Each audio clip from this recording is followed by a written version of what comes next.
Start. Why don't you go for it right now? Is your mic on? Test. I'm Bob Darrell. I'm an alcoholic. Hi, Bob.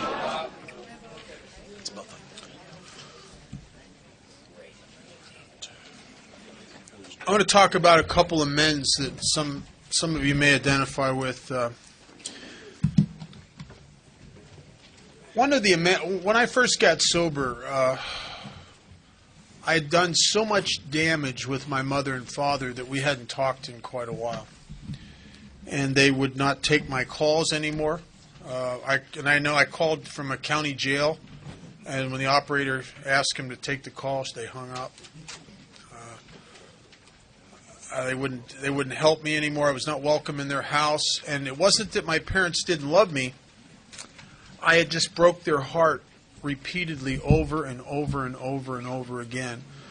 And they were able to physically cut me out of their life, but they could never emotionally cut me out of their heart. So consequently, my mother saw a therapist and took medication, and my father slept 15 hours, 16 hours a day. And I did that to them. And I had really hurt their life. I almost destroyed their marriage. I stole so much before my parents cut me out of their life. I stole so much from my father that he eventually became friends with the guy who owned the pawn shop in our town from buying his own stuff back. And then when he became friends with the guy wouldn't buy nothing from me no more. And I did that to them. And when I get sober, people in AA are telling me that I need to make amends to my parents, and I understand. I'm not dumb. I understand what they're trying to say, but see, they don't understand that it's too late for that. And I am very grateful that the people in Alcoholics Anonymous never gave much credence to my opinion of things, and they just gave me actions to take that I didn't believe in or believed would work. And first action they gave me, they told me to start calling my mother and don't call collect. I remember the first time I called my mom, I called and she answers the phone. I say, "Mom, how you doing?" And she says, "Are you in Pennsylvania?" I said, "No, I'm in Nevada." Well, the operator didn't come on and ask me to pay for the call. I said, "No, Mom, I paid for the call." And her voice shot up an octave. She went, "You paid for the call?" She couldn't believe it.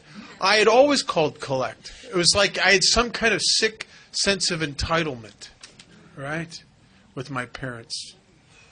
I used them. I had all that stuff going on, and she did not receive my call well. It was kind of like, "What do you want?" And I was told to start sending my mom and dad cards, call every week, pay for the call. Don't ever miss a anniversary, a birthday, a Mother's Day, a Father's Day, a Christmas. I wasn't making much money. I had a little job making minimum wage, and I would buy cards and I would send them to them. And I did that for a year, regularly. And I did it, and they rejected me through the whole year. They didn't warm up to me. And when you think of it objectively, after all I put my parents through, for them to warm up to me easily, there'd be something wrong with their mental health after all I did to them. And when I was about a year sober, they decided to come out to Las Vegas and eyeball me. And they came out to Las Vegas with this attitude, he's probably still a bum trying to con us. But, we've never been to Vegas. It won't be a total loss if we go out there and he's a bum, right? So they came out to Las Vegas with that attitude, really. And I met him at the airport, and I took him out to dinner with my sponsor and his wife, and took him to my home group, and they got to see me with you. And I've never been better. And they couldn't have seen me anywhere better than at my home group. And they got to see me around the old-timers who used to pick on us and make fun of us. And then the guys I was trying to help, the newer people, I pick on them because Alcoholics Anonymous works on the first rule of plumbing, crap runs downhill. And they got to see me with the guys I run around with, and I was taking meetings into a detox in a halfway house, and the guys I run around with to do that. And they saw the laughter, and they saw the emotion and the sincerity and the genuineness of Alcoholics Anonymous. They didn't understand it, but they liked what they saw. And I took them, they went to a meeting with me just about every night, I think, that they were there. And they loved AA. And right before they were to go back to Pennsylvania, I met them in the coffee shop at the Stardust where they were staying. I had my thing all fixed out. I owed my dad a lot of money. I mean, a lot of money. I mean, this was years of having fines, and if I don't pay him, I'm going to go to jail, and he'd loan me the money. Years of not having the rent, and if I don't, I'm going to be thrown in the street, so he'd give me enough money. Years of transmissions going out in cars, and I need the car fixed to go to work, and he'd loan me the money, and I never paid him back a dime. And I sat down, I figured it up to the best of my ability, and it was going to take 12 and a half years of payments to make it right. It was a lot of money. And I sat down in the coffee shop with him with my game plan. I was going to start making payments.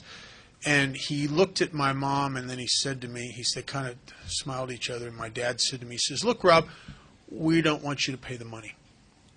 We are delighted that you're sober. This is the first time in years that we had any hope you're going to be okay. We don't understand this AA thing, but just keep going to it. It's done something good for you. Keep hanging around with those people and just stay sober and forget about the money." Well, I just got out of 12 and a half years of payments. I mean, I just hit the recovery lottery.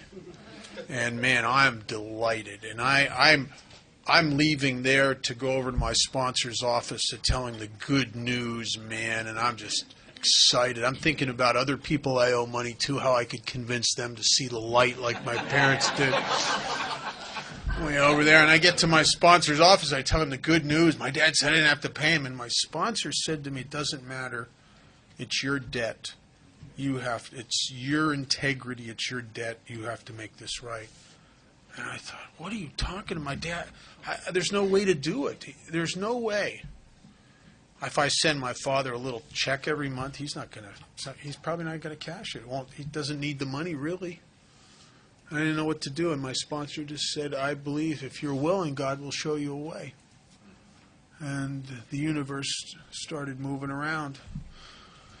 And I was working as a cashier in a store, and I got an inspiration one day, and it was just a thought. Sometimes inspiration is really from God is silly little thoughts you don't give much credence to until you start acting on them and you realize they're life-changing.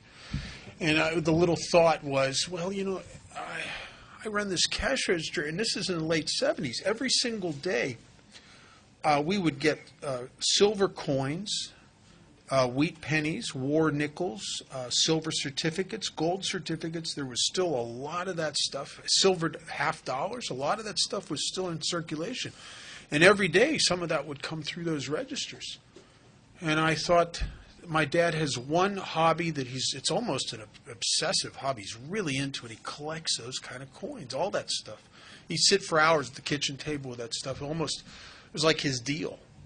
And I thought, maybe if I would talk to my boss and maybe I could start buying this stuff and putting it aside, never imagining that I could cure the whole debt. I mean, that would be too much. But maybe I could one day give a bunch, some of it, $1,000 worth of coins and stuff to my dad or something like that, And I talked to my boss, and he said fine, and I started moving along that line. And it's a funny thing, when you start moving towards God's will for you, the universe becomes a very accommodating place. And some synchronistic things started happening. One is I started getting raises and bonuses. There was a guy in AA that had a moving business. He used to pay me $100 cash just for a couple hours work moving furniture. And it was amazing, but in about 4 years or so, I saved up at face value the entire debt in silver coins and gold certificates, silver certificates. There was a couple times $100 bills would come through, the old gold certificates, and I'd have to stick it away, and it might take me almost a month to get the money to actually buy it from my boss's safe. And at 4 years, I took all that stuff, and I was able to give it to my father. He came out to Vegas, and I gave it all to him, and he had a hard time getting it back on the plane, actually. It was bags of stuff, and I think it cost him about 100 probably. I don't know. It cost him a bunch to get it back. And when I gave him that, something changed. Now, I've been communicating with my father and mother by this time weekly or biweekly for several years. There was no doubt in my mind prior to paying my dad giving my dad that money, there was no doubt in my mind that my dad forgave me, and there was no doubt in my mind my dad loved me. When I gave him that money for the first time in my life, my dad started to respect me. I think I became a man in his eyes. I think prior to that he loved me, but I was Bob. You know Bob. Got to make allowances for Bob. Right? I was that guy. I was the guy that, yeah, we love Bob, but, you know, he's Bob. And when I gave my dad that money, I think I earned his respect. There's an old saying around AA that you sell out your own integrity and self-respect a nickel and a dime at a time, and you buy it back a nickel and a dime at a time. And amends are not made amends don't work sometimes like 4 shots of tequila. Sometimes you pay and you just chip away at this stuff, and you chip away and you chip away. My dad died that next year, and I was able to fly back to Pennsylvania and be there for my mother and sister. And something started happening that was just crazy. I was the black sheep of the family, and I became the pillar. And my whole family eventually moved to Las Vegas to be around me. Right? Amazing. And I was the outcast. The power of God is strong. And I didn't do any of that. I just did what people in AA told me to do. I'll tell you one more amends, and it was probably one of the most difficult ones I ever had to make. And the reason it was difficult, it was for something I did sober. And, you know, for the stuff you do when you're drinking, there's a little self-exoneration in the fact that, well, I was drunk. I mean, you know, I was messed up. I wasn't sober yet. You know, you kind of get yourself a little bit of relief by hanging it on that hook. But what do you do about the stuff that's kind of slimy that you did as a sober member of Alcoholics Anonymous? When I was early in sobriety, I was working, as I said, I was working as a cashier in this store, and I smoked. I had a heavy nicotine addiction. I was better than 3 packs a day. I would light cigarettes off cigarettes. I was that guy, and I went through a lot of cigarettes, and I was struggling trying to make some amends, and I was struggling trying to get by just to pay rent. I was not making very much money at the time when I first started doing that. And one Thursday, I ran out of cigarettes in the middle of my shift, and I'm broke until the next day, Friday, when I get my paycheck. And so one of the things we sold in the store was cigarettes. So I thought to myself, that's usually the way I do it. I thought to myself, well, I'll take a pack of cigarettes, and then tomorrow when I get my paycheck, I'll cash it like we usually do at the work there out of the register, and then I'll ring it up. It seemed like a reasonable proposition. Not stealing. I'm just going to borrow this pack of cigarettes. I'll pay for it tomorrow when I get my paycheck. Well, tomorrow came, and I got my paycheck, and I cashed it out of the register, and the thought goes through my mind, you need to ring up those cigarettes. And immediately I thought to myself, I come early, I wait, I stay late, I work harder than anybody else here. I mean, for God's sakes, it's only a pack of cigarettes. Everybody does some of this stuff. It's probably factored into the cost of operation. And I never rang those cigarettes up, and from that moment on, I don't think I bought another pack of cigarettes. And I started stealing all my cigarettes out of there. And then, you know how that is, man. Once you roll down that road and you got that door open, next thing I know, I'm taking a 6-pack of Diet Coke, right? In the realm of the spirit, when you get sick, you don't initially get the connection to your actions and how you're starting to feel and your experience in life. Sometimes in the realm of the spirit, you do something over here and you don't initially get sick over there. Sometimes you get sick over here and then over there, and then eventually it shows up here too. And I started getting real sick, and I don't know what's wrong with me. But I start going to meetings, and it seemed like people were just irritating me in AA. It seemed like everybody was phony. Everybody was just trying to be something they weren't. You know what I mean? Everybody was a liar in AA. Now, I don't understand that I'm projecting sort of this judgment of myself on these people, because I'm the guy that's doing that, really. But I started judging my way right out of Alcoholics Anonymous. I was dating a girl at the time, and I started to pick her apart. I started to get depressed at times. I started to get anxious about stuff. You know, that those nameless fears that do you ever like wake up with just a feeling of apprehension? And you can't say what can't really put your finger on what you're afraid of, but I'm afraid a lot. I'm anxious a lot.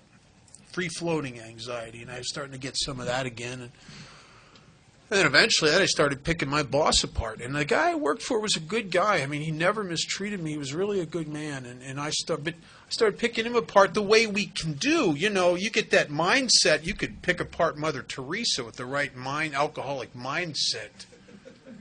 And I started doing that to him, and I'm getting sicker and sicker and more into my head, and the emotions are more and more wacky. And one night I get down on my knees to thank God for that day of sobriety, as I've been structured and taught to do. And on my knees in this little apartment, I yelled out something. And I just yelled out, "God, what the hell's going on?" The moment I asked the question, in my pit of my stomach, I knew the answer. I knew what was happening. It was just like that clarity. The reason I'm getting so sick here and I'm on my way to drinking again is because I'm stealing from my boss. I'm a liar, I'm a cheat, and I'm a thief. And I'm trying to pretend and misrepresent myself as some kind of honest member of Alcoholics Anonymous. I've become the guy it talks about in the beginning of the chapter, Into Action, who leads the double life. That I want to have a certain reputation. I want people to think I am, and secretly inside myself, I know what I am. And I'm on my way to drinking again. And it's in all this, it just became so clear to me, and it scared me. And I started figuring out what it was, how much, and I'd been stealing for a long time by now. And it just overwhelmed me. It was a lot of money. And I don't have the money. And I'm going to have to go to my boss, and I'm going to have to tell him what happened. And he has zero tolerance for employee theft. I mean, and in retail, that's the way it is. He has zero. I'm going to lose my job. He's going to throw me out of the store. I watched him do that. I watched him really get angry at a guy and throw him out.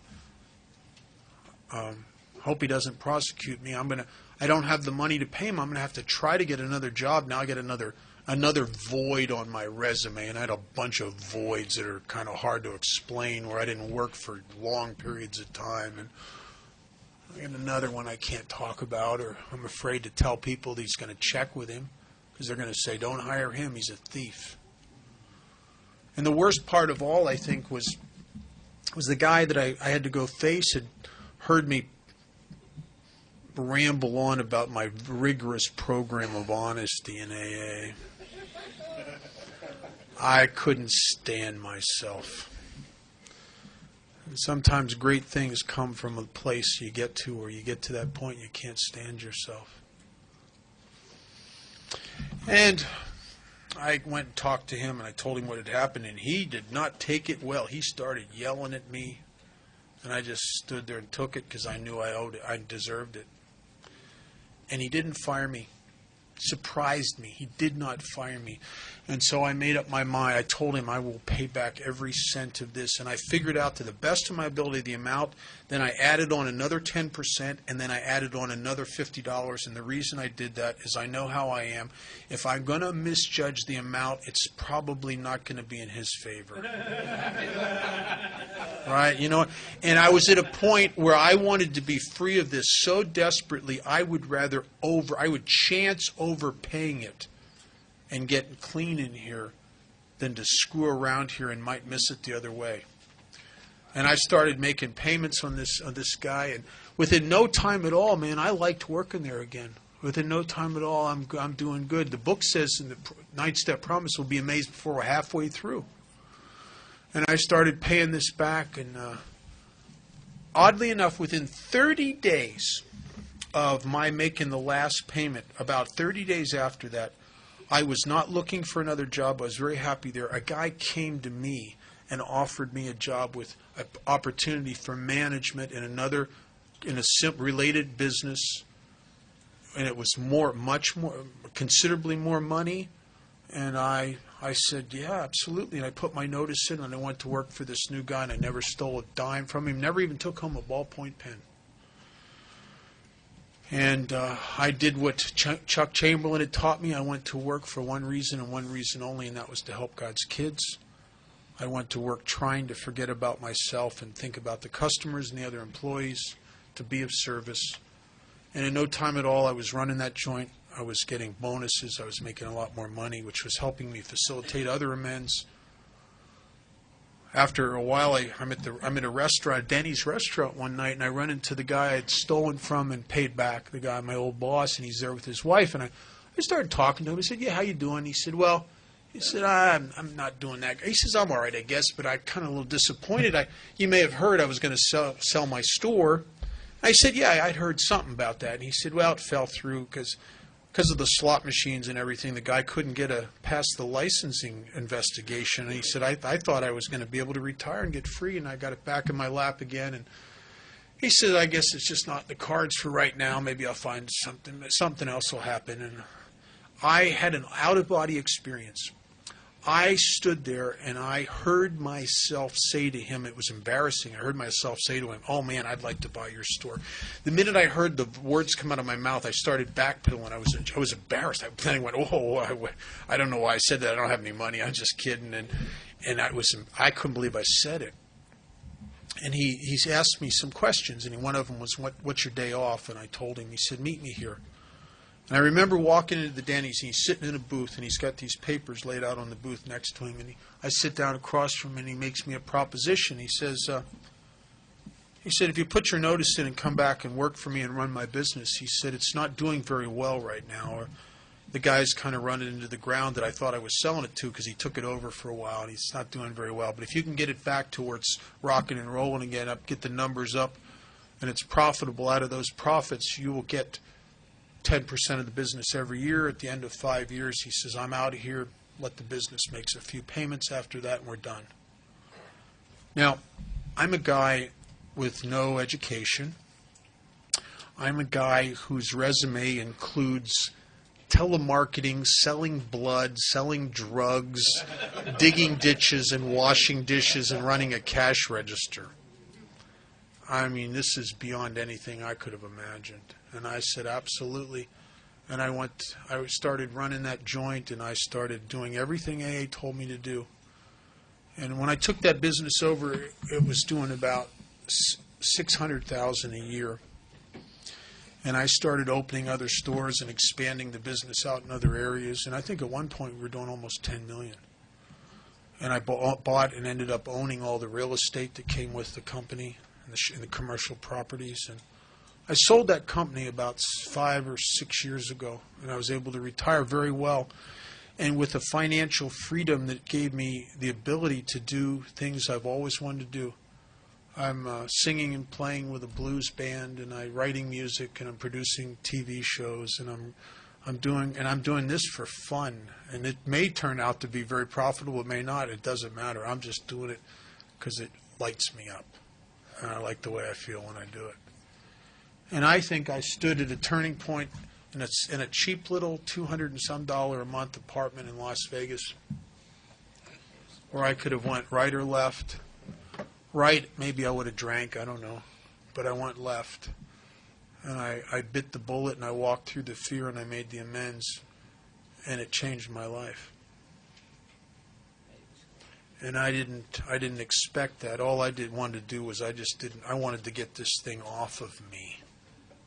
And it was on me, and it was on me bad. And I wanted to get free of it. And sometimes the hardest amends to make are the ones where the fear is the greatest. I have guys come to me a lot who are sober 15, 20 years, 25 years, even longer sometimes, and they're financial disaster areas. And some of them have really good jobs, and the more money they make, the more in debt they become, right? And they just burn their life to the ground financially, and they don't know what's wrong. And they come to me for weird motives because they see the 12-cylinder Mercedes in the house and all that stuff, right? And they think I'm going to teach them some kind of financial trick or something, like some kind of voodoo thing. And to this day, every single case, we always find there's unmade financial amends that keep them stuck. Maybe they're amends where they got away with it because the person wanted to be a nice guy and say, oh, just forget about it, you don't have to pay me, but it never changed the thing in here. Or people they'd hurt and ripped off, and they never knew that they ripped them off. They think they got away with it. The problem is, you know how it is. We never get away with anything because the one person, the worst person that could ever know you did it, knows you did it, and that's you. That's the problem. That's the worst person that could ever know you did it is you.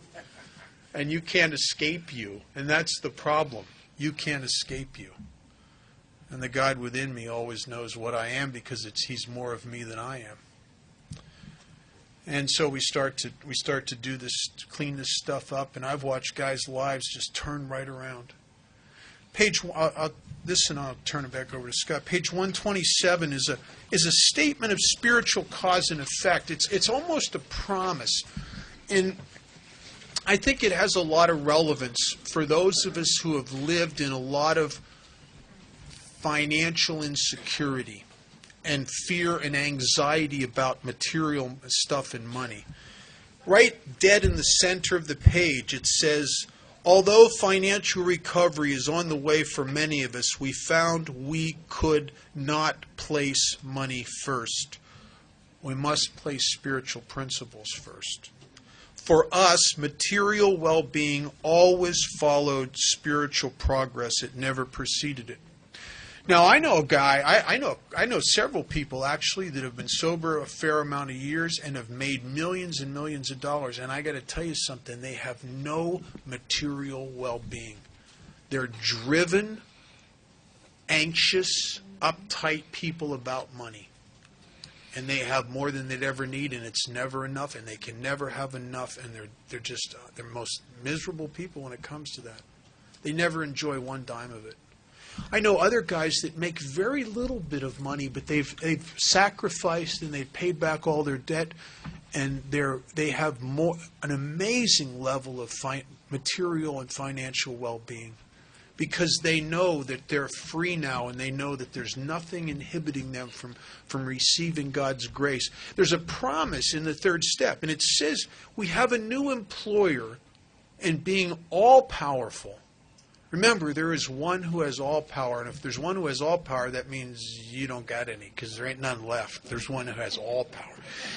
And there's being all-powerful, He will provide what we needed if we can do two things. If I can keep close to Him and perform His work well. And keeping close to Him means I have to clear away the stuff between me and God. I have to make the amends. I have to jettison the things that the defects and the judgments and the aspects of self that are between me and God. And I have to help His kids. Because if you read this book over and over again, the spirit, the absolute default position in the realm of the spirit is always the same thing. We turn our attention to who we can help. We turn our thoughts to who we can help. I mean, you don't have to read this book and be a rocket scientist before you get from just the repetitiveness of it that that's the point, is to help God's kids. So if I can try to stay close to Him and turn my consciousness towards Him on a regular basis and try to help His kids, I will never, ever, ever need for anything. And God knows more about what I need than I do. I'm telling you. I would never have designed the life I have. I would have shortchanged myself. God knows more about what's good, what's going to light me up and make me good in here than I would ever imagine. Scott? Thanks, Bob. I love those stories. Isn't that fabulous stuff? Man. Two things I will remind you again. We're going to start at 8:30 in the morning. The schedule says 9. And the second one is the meditation workshop following what Bob and I are going to do tomorrow morning. My wife and I are going to split that.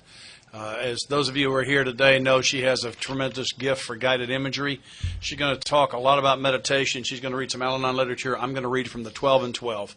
And we're going to do another guided imagery. And it's one that, the only way I know how to tell you is it showed up at our first men's retreat. It's not like we wrote it, but it appeared. And it's one of the most spectacular things that ever happened to me, and I use it daily now. So anyway, a little plug for that. I go back to talking about step 9 for a minute. On this letter thing, my experience has been that it's about crying. When you're making amends to somebody that's dead, if you can't cry, you probably won't get free. And if you write and cry, you compress the process and you don't get it done. Those of you who picked up these handouts, know what, if you've read them, you know what I'm talking about. If you don't, if you want one, you're sure welcome to it. Maybe come up and get them after this session. But it can take more than one letter, and that information's down there. My email address is at the end of it. I'm more than happy to talk to you. This is a gift from my home group. We say you take your problems to your sponsor and you bring your solutions to your meeting. That has really improved the quality of the meetings in my home group. Is we don't, I've been on the one. Anybody get a problem? The newest newcomer dumps his bucket. The next 8 newcomers tell him how to fix his life. I don't want to listen to that anymore. And so that's why we evolved into what we did. In 9th step, it says a new freedom. A new freedom. The old freedom was, Bob talks about 4 shots of tequila, was a false thing. And the new freedom, and I heard him do this either the last time we did this or the time before, and you didn't do it this time. The new freedom is a freedom from the only thing I've ever need to be free from, and that's the bondage of self. And when I actually do this 9th step thing, that's what happens. And it says we will suddenly realize that God's doing for us what we couldn't do for ourselves. It doesn't say God will suddenly begin to do for us. He will have been doing for me for a long time. My realization will be sudden. I've had a couple of people approach me with a question. It's been the same question, so I want to talk about it for a minute. I sincerely believe that the numbers in front of the steps are important, and that it's important to take them in order. I think it's important to have a sponsor involved in amends. I've tried to make amends before I got a sponsor when I was new, and I devastated some people. That is a horrendous mistake. They're in order for a reason. The forgiveness process in step 4 is necessary before I go to make amends to people I have harmed if I currently hate them. If I still hate them and go to make amends to them, it can really be a mess. It can really be a mess. So I think it's so critically important to get through that forgiveness process that we talked about in step 4 before I get to step 9. And then at step 9 that I'd be doing it under the tutelage of a sponsor who has already done this himself. On page 84, I'll move on and talk a little bit about step 10. And it's not that we don't have a lot more we could talk about the other steps. This is just, we're going to catch what we can. It says this thought that brings us to step 10, page 84, which suggests we continue. Bill tried hard not to use the same word over and over again. He uses the word continue 4 times in this paragraph. We continue to take personal inventory and continue to set right any new mistakes as we go along. For me, that differentiates step 10 from what I call the evening portion of step 11. Step 10 is about me being present in my own life moment by moment. If I wait until 11 o'clock at night to take inventory to notice that I screwed up at 7:15 in the morning, it takes promptly right out of it. So to me, step 10 is about being present in my own life and being present all the time. And for me, there's a slogan that applies to that, and it's easy does it. When I run Mach 2 with my hair on fire, I don't even know when I mess up. So I need to put the two hardest assignments I've ever gotten are one day at a time, and easy does it. To back it all the way down to that. I got a friend that says he spends too much time in his head trying to clear away the wreckage of his future. That hit. Yeah. So the short form of step 10, continue to take personal inventory, and when we were wrong, probably admitted it. No, I'm sorry. Wait, promptly admitted it. So I have to be present in my own life. So for me, step 10 is about being here with you as I go along. And it says we vigorously commence this way of living as we cleaned up the past. We've entered the world of the Spirit. Want to know where you enter the world of the Spirit? You completed step 9. Our next function is to grow in understanding and effectiveness. I don't think, now I could be wrong, I'd love to be corrected on this, I don't think that they've asked me to understand a thing up until now. It hasn't been about understanding, because I had to take out the trash first. I had to dig the poison out of my soul first. And I'd like to thank the lady, I don't know where she is. Somebody came and disagreed with something I'd said, and I've learned something. And it wasn't actually a disagreement, but a suggestion. And I appreciate that very much. I'm looking for people that disagree. I learned. Now it's time for me to begin to understand and to become effective. I can't do either of those until I get the poison dug out of my soul and find out who I really am. This is not an overnight battle. You should continue for a lifetime. Continue, it says, to watch for, here's that list again, selfishness, dishonesty, resentment, and fear. We talked about what those are, all the functions of self. If these crop up, no, when. This is not an if question. This is a when question. When these crop up, what do? Ask God to remove them. Discuss them with someone immediately. That would be spiritual advisor, sponsor, somebody who's walked the path. Make amends quickly if we've harmed anyone, and then sit down and beat myself up because I'm not perfect. Oh, wait, excuse me, that's not what that says. I can't find permission to beat myself up. And I think beating me up is never the next right thing because it blocks my learning process. Making mistakes doesn't do a thing for me. Realizing I've made a mistake always brings energy to me. And I used to use it beating me. I mean, really get angry with me and thrash around and kick things and all that. And what that does, it blocks my learning process. Because I should use that energy to get focused on where did this mistake come from, what underlies it, what can I learn here, how can I be a better guy. Far, far better way to use that. And then says we resolutely turn our thoughts to someone we can help. There it is again, same old prescription. Love and tolerance of others is our code. I want to tell a story. When I was sober about a year and a half, my home group started to form. And if there was one non-smoking meeting in the city of Nashville in 1985, I don't know where it was. Smoking was so prevalent in the fellowship that in my home group, when you got a year, they gave you a Zippo lighter with your sobriety date on it instead of a one-year chip. I've still got mine. A guy that I sponsor who has never smoked has still got his. But it was just highly unusual. So we started a non-smoking meeting in the back room of a clubhouse.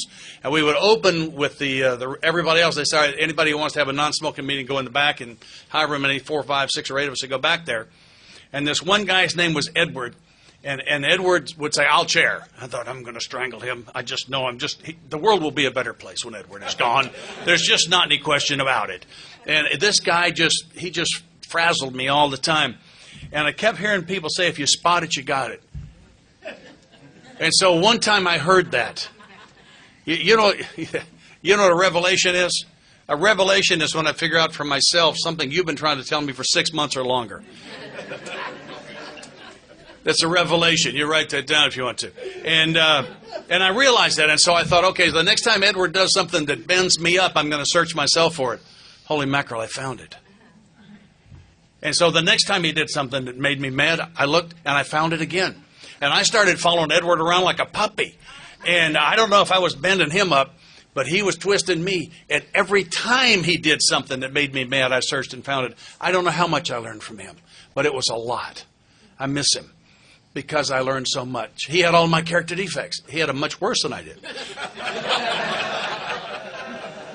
That's not what he said. Love and tolerance of others is our code. I tell you, sometimes if I have to tolerate somebody, maybe I better be. Somebody told me if everybody you meet stinks, you might want to shake your mustache. It just might be on me. Yeah, okay. And we've ceased fighting anything or anyone, even alcohol. The concept is so important, they tell us the same thing again at the bottom of page 103. No, 113? 103. In italics, after all, our problems were of our own making. There's the good news again. Bottles were only a symbol. Besides, we have stopped fighting anybody or anything we have to. All right, just quit fighting them. That's part of it takes two to fight. Back on the bottom of 84. We've ceased fighting anything and anyone, even alcohol, for by this time sanity will have returned. Where you get sanity? Do the first 9 steps. Do the first 9 steps. We promise you sanity. And for me, there are 2 kinds of sanity. There's sanity of action, which is the important one. And then there's sanity of mind, which I have most of the time. My sponsor told me that in the history of this planet, no human has ever been put in an insane asylum for being insane. It has never happened. They put us in there for acting insane. And nobody's ever been let out for being sane. They let us out for acting sane. Right. So on those days when I developed this vital, again, necessary to life, vital sixth sense, I hope I can always have new ears. I hope I can always hear the new people. I had 10 years when this guy had 6 months. And he and I were talking about this, that I was bringing him through the work one time. And he said this vital sixth sense, he said, I guess if I'm still using my other 5 senses to try to have my own will, I won't develop this vital sixth sense. Yeah. Wow. One of the most powerful, I wonder sometimes, am I still on the path? I've had several of those big spiritual experiences. I just told you about one of them. I've had a couple of three. I guess I've had 3. I think the thing that tells me most that I'm on the path isn't those.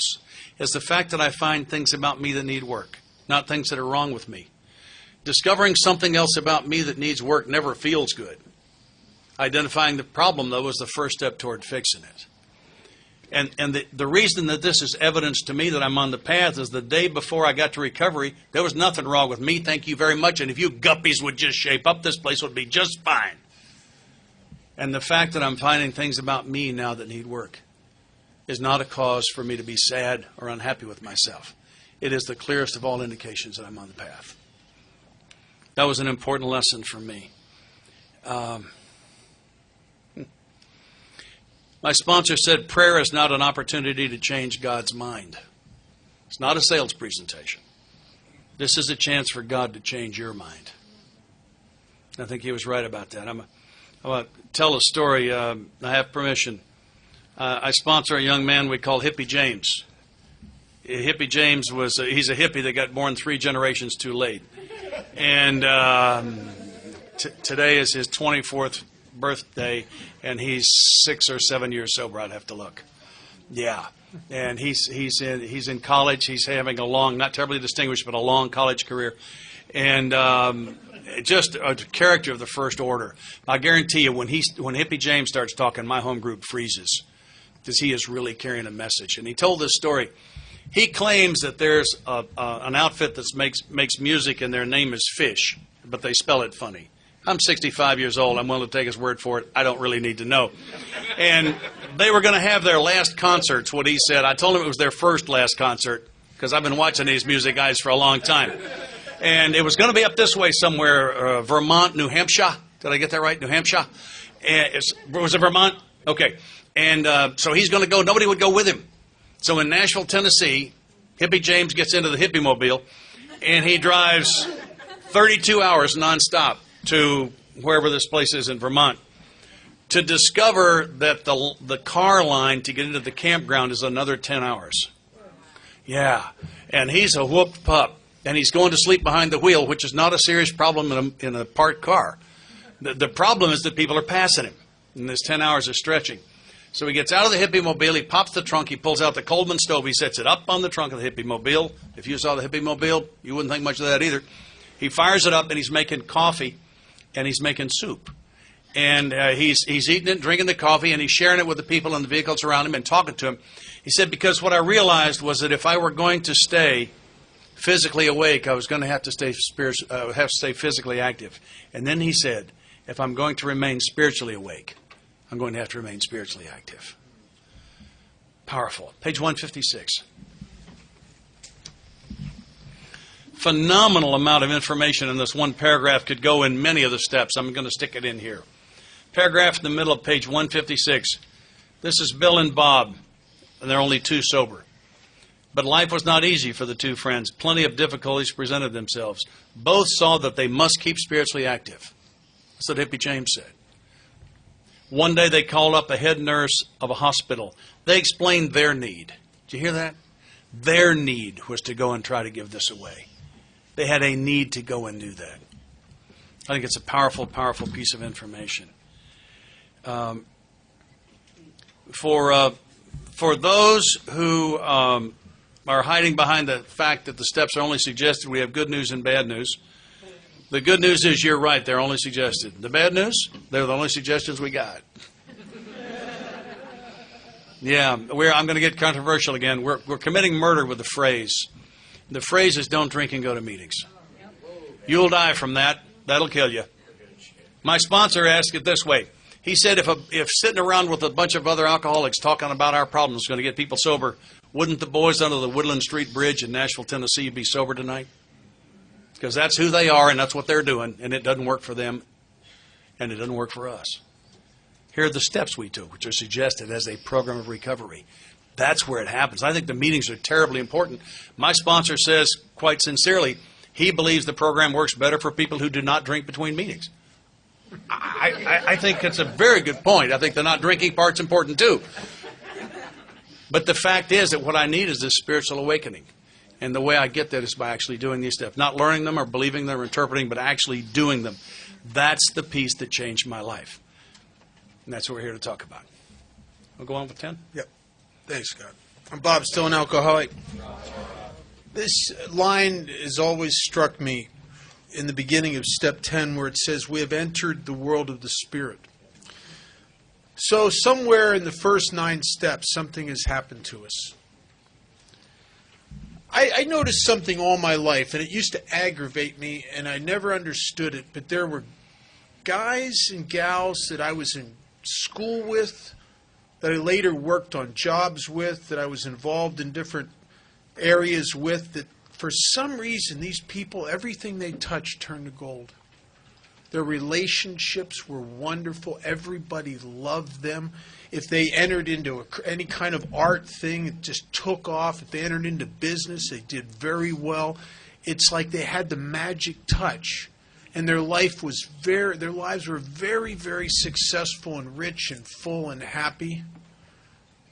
And I'm miserable, and I'm dying here, and I've lost everything, and I'm smarter than all those guys. And it seemed really unfair to me. It was almost as if they had something, like maybe the day that they told everybody the secret. I was sick that day at school, or something. But they had something I didn't have. And what I think they had, and I've observed this in people since I've been sober that aren't in AA, is that they were in the realm of the Spirit. I employed a lot of employees, and I had certain employees that weren't in a 12-step program. They weren't even involved in church, but yet they intuitively knew how to go with the flow and stay in the flow of life and to take care of people and love people, and that was just natural to them. They never considered putting themselves first, and their life worked, and it worked really, really well. My daughter, I think, is intuitively like that. I don't know what. She just amazes me. There was a famous basketball game where Michael Jordan, at the very end of the game, it was tied, and he made a half-court shot. Right in, swish. The crowd went wild, and he's running. There's a famous shot of him running down the court, and everybody's on their feet screaming and yelling and cheering. He just won the game at the last second, and he just goes. And he was interviewed later, and they said, how did you do that? Under all that pressure at the last moment, you made a half-court shot. That's impossible. How did you do that? And he said, sometimes you get in the zone. And when you're in the zone, you can't miss. I think that's the realm of the Spirit. I think also there was a time when alcohol got me in there. There was a time, and some of you remember this, if you're a salesman, there was a time when alcohol made you the best. Really, and this is not an illusion, you were really the best salesman there was. There was a time, if you're a musician, that you played better than you ever played when you had just enough alcohol. It freed your spirit, and you could go with a flow where everything just clicked. And then, like a boomerang, it turned on us. Bill Wilson was really into boomerangs. If you ever go up to Stepping Stones, he has them all over the place, hanging in there. He loved the concept of something that could take the flight and then come back and turn on you. right? And he used to compare it to alcohol, and he uses the analogy. It was like a boomerang that came back and turned on you. And when it turns on us, we lose that magic. And Alcoholics Anonymous is restoring it. It is putting us into the realm of the Spirit where everything, if we can stay out of the way and let the power flow through us, everything just clicks. Just clicks. It works. This line in the middle of page 85. One point before we go into this. Why do we have to continue to do this? Is it because God's not going to love us if we don't continue to clean house? Never. There's nothing I can do that would make God not love me. God never, ever, I don't know where this idea came into Christianity that's insane, that God punishes us for our sins. We're not punished for our sins, we're punished by them. We are never punished for them. And we all know that. We all know what we've always reaped what we sowed. We always reaped what we sowed. You can't escape that truth. I had a long list of people I hurt in my 8-step list. And I tell you something, I never got away with anything. Every time I hurt somebody, whether conscious or unconscious, or even most of the time I didn't even know I was hurting you, I always paid a price for it in here. And I paid a price in my life. And if you would have seen my life at the end and the accumulation of all the people I've hurt, you would have seen a guy who was punished by his sins. Severely. Severely. How bad does it have to be to stand on a bridge and sobbing, trying to get up enough courage to kill yourself? On page 85, Scott touched on this a little bit, but I want to take a minute and talk about it. I think it's very important. We lose a lot of people here. And when it says it's easy to let up on the spiritual program of action and rest on our laurels, they're not kidding, it's easy. The problem with recovery from alcoholism through the 12 steps is it has within it good news and bad news. The good news is that over time, with the practice of this way of life, you become very comfortable and very happy and very successful to whatever level is right for you as a result of that. The bad news is you start to become comfortable and happy and successful. And when the monkey, it's like there's that old saying goes around AA, the monkey may be off your back, but the circus is still in town. It's never changed. But it's so easy it's so easy to make that incremental change of consciousness. When you're brand new and you don't know if you have a place to live, you don't know if the people you care about are going to talk to you anymore, you don't even know if you've got a job, you're so full of remorse and fear and depression and hopelessness, man, you feel like you got a bad case of alcoholism. How bad of a case of alcoholism do you feel like you got when you're 5 years sober and you got some money in your bank and all the amends are made and everything's going very well? Now you got pretty much everything you ever wanted. It's easy to let up on the spiritual program of action. It's so easy to get to a point where you feel like I know intellectually, yeah, there's a problem. I got alcoholism. Yeah, sure, I got alcoholism. But I don't feel like I have alcoholism anymore. And then what happens is often as we start to gradually, slowly, incrementally compromise a little action here, a little action there.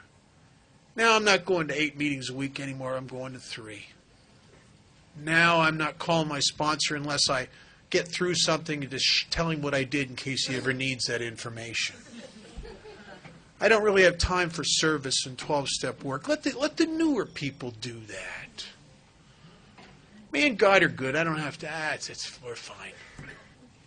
I'm not a seeker anymore because I think I've arrived. I never tell myself that consciously, but if you watch the feet, and you want to know how you're doing, Don't judge it by what you think or what you feel. Watch your feet. How do you act? Do I act like someone who is as committed to my recovery today as I was when I was new?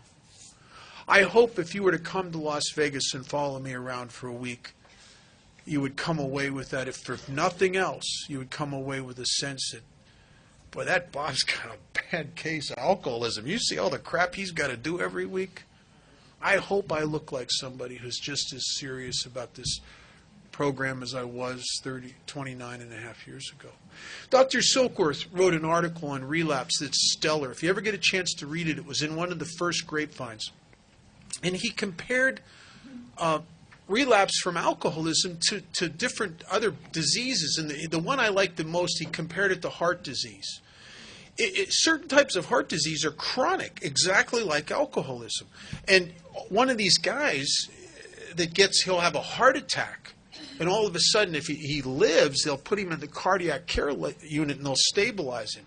And before they release him to go back home, they give him a program of action. And the program of action might be no salt, no fried foods, cut down on your meat, your dairy products, exercise, maybe take some medication if it's appropriate. And what happens is he gets out of the hospital and he starts following this because he's scared because he almost died. And what happens in no time at all because of the exercise and the diet, he starts feeling better than he's ever felt before in his whole life. And maybe a year and a half down the road, now maybe he's running 5 miles. He's out bowling one night with a bunch of guys that are younger to him, and he's looking at these guys, and he's out bowling them, and he's thinking, I'm in better shape than these guys are. And this place is noted for their cheeseburgers, and he's watching them eat those he loves cheeseburgers. He's watching them eat those cheeseburgers, and they're juicy, and they look really good, and he's thinking, I'm in better shape than all these guys. How come I can't have a cheeseburger? How come I need to go to so many meetings? How come I need a sponsor? How come I need to help others? And all of a sudden he says, give me a cheeseburger. And he eats a cheeseburger, and the worst thing that could ever happen happens. Nothing. And a little key turns in his head. Right? A little key turns in his head. When they say alcoholism, cunning, baffling, powerful, it's also patient.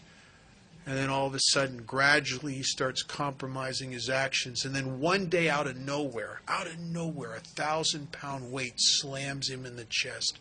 If he's lucky enough to survive it, he ends up in a cardiac care unit. They're showing him Father Martin movies and stuff, and they're all that crazy stuff, man.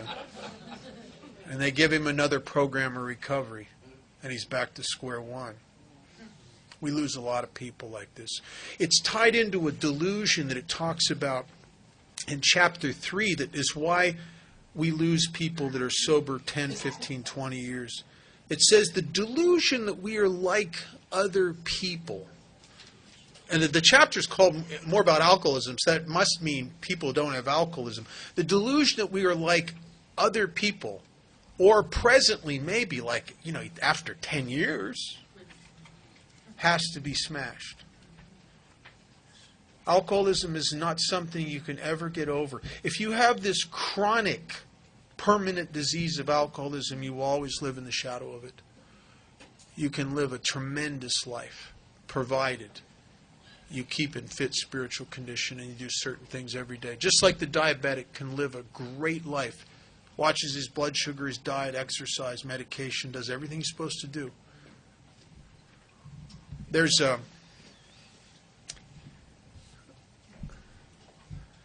the next paragraph, there's something that's I find interesting. It says, Scott touched on this a little bit. We have begun to sense the flow of His Spirit into us. To some extent, we've become God conscious. After I came to believe in God, I've been God unconscious. I think most of my relationship with God has been theoretical. It's like when you're driving in your car, you have an unconscious sense, and you have faith that there are cops out there. There's cops out there. When you got one in your rear view mirror with his lights on, you have a conscious contact with. This is no longer theoretical. It's a conscious contact. And a lot of my relationship with God is like, I know he's there, but it's not a conscious contact. And then every once in a while, I get moments. And you know when the moments come? They're not usually through prayer and meditation. They're usually when I'm helping another drunk. Bill in his story says something. He says, if the alcoholic fails to enlarge his spiritual life through two things, and it's not prayer and meditation, it's self-sacrifice and constant work with others. If the alcoholic fails to enlarge his spiritual life through those two things, it says he'll never survive the certain trials and low spots ahead. We are doing all of this, I believe, so we can serve our primary purpose and stop serving ourselves. I think that's the point. The problem with, I tell you one quick little story and I'll shut up. I had this friend who ran a casino in Vegas. I sponsored him for a while. And he told me about all the employees they caught stealing from him. And he said something, and this helped me in my business a little bit. He said, you'd be surprised. The most honest, other-centered, caring, principled people in the world will steal from you if they can tell themselves it's not for them, it's for my kids, it's for my wife, it's for my family. And they will justify it. They wouldn't steal if it was just for them, but they'll do it to justify. The problem with my wife, my kids, my friends, my family is the word my. It's the word my. It's just an extension of self.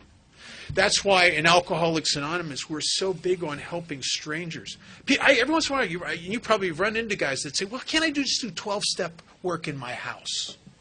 The problem is it's your family. It's self-serving. The magic only happens when I am giving of myself unconditionally, and there's no chance of profit, motive, or self-grandizement. There's no self-promotion here. There's nothing I can get out of it. I'm really doing, as Chuck Chamberlain said, for fun and for free. Period. Alcoholics Anonymous is at its best when it's lived for fun and for free. I'm not an advocate of profiting from AA. I know people that do it. I don't know how they survive it. I don't think you can take where you're supposed to give. I must always be in a giver's position in Alcoholics Anonymous. I try to keep all the aspects of self out of it. It's if you got the ego that I got, that's a full-time job because it's just clamors to me all the time. If you've ever seen the movie Two Towers, the second Lord of the Rings, there's a scene in there where King Theoden is sitting on his throne and there's this character called Wormtongue, and Wormtongue sits right next to him and just clamors in his ear. Clamors, just say, well, sire, don't listen to them. They just clamors. And my ego's like that. It never goes away. It clamors to me all the time. And it's always about me. It's always about me. My stuff. A couple of things we called it a ball game. Okay.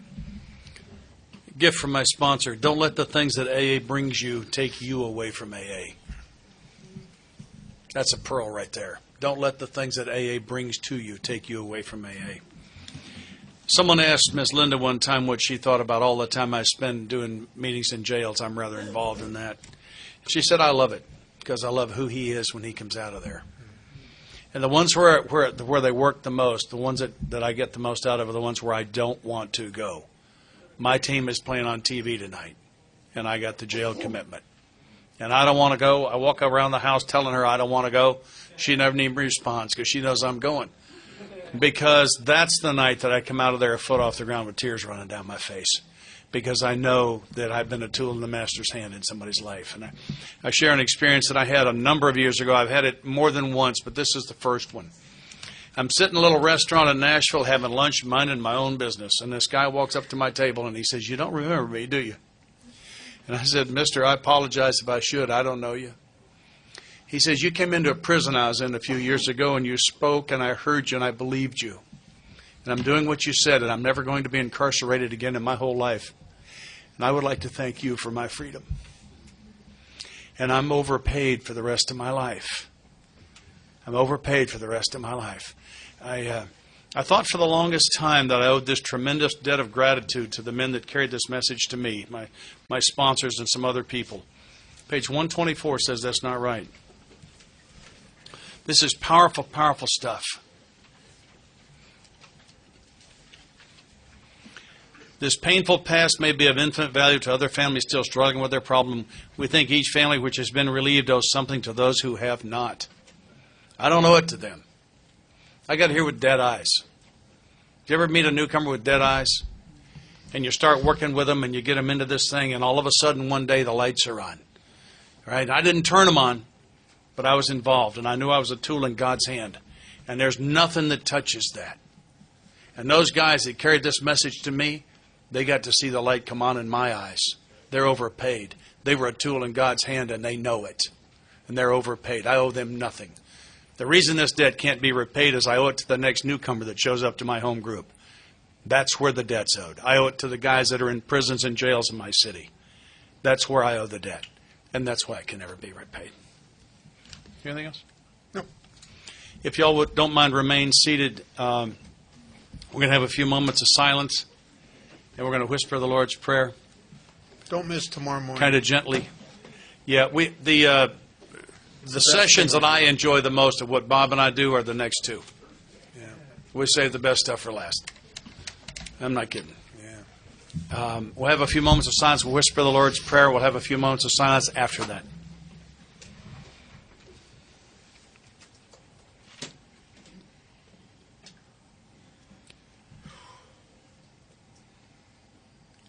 Lord's Prayer. Our Father, who art in heaven, hallowed be thy name. Thy kingdom come. Thy will be done on earth as it is in heaven. Give us this day our daily bread, and forgive us our trespasses, as we forgive those who trespass against us. And lead us not into temptation, but deliver us from evil. For thine is the kingdom, the power, and the glory, forever and ever. Amen.